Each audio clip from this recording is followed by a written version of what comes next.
მანქანები ყოველთვის გვიდგას ხარში და მე ამოვიკითხავ ჯერ მედალოსნების ვიღა ებუჯა მარიამ ჯინჯარაძე ჩაირიცხა თბილისის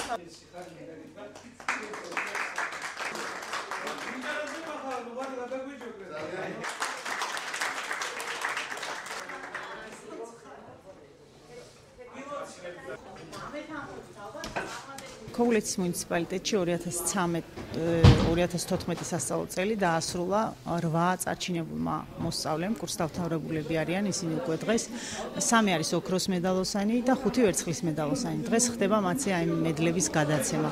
ასევე დავამთხვიეთ ამ დღეს და 2013 წელს იმ პირებს, ვინაც წარმატებით გაიარეს დირექტორების სერტიფიცირება, გადაეცემათ შესაბამისი სერტიფიკატი. მე სწავლობდი გვარასაჯარო სკოლაში, ძალიან წარმატებული წელი იყო ჩემთვის, იმიტომ რომ მედალოსანი ვიყავი ერთ-ერთი გვარასაჯარო სკოლის და ძალიან კმაყოფილი ვარ ამ ჯილდოდ და უსურვებ ყველა სკოლის მოსწავლეს კურსდამთავრებულს ესეთი ბედნიერი წუთები ქონებოდეს. სერტიფიკატი არა მარტო ჩემს ცხოვრებაში, ყველა ჩემი კოლეგის პასუხისმგებლობაში შეცვლის იმას, რომ უფრო მეტი პასუხისმგებლობით მოვეკიდებით ჩვენზე დაკისრებულ მოვალეობას და ახალი შემართებით და ენერგიით გავაგრძელებთ ჩვენი მოვალეობის შესრულებას.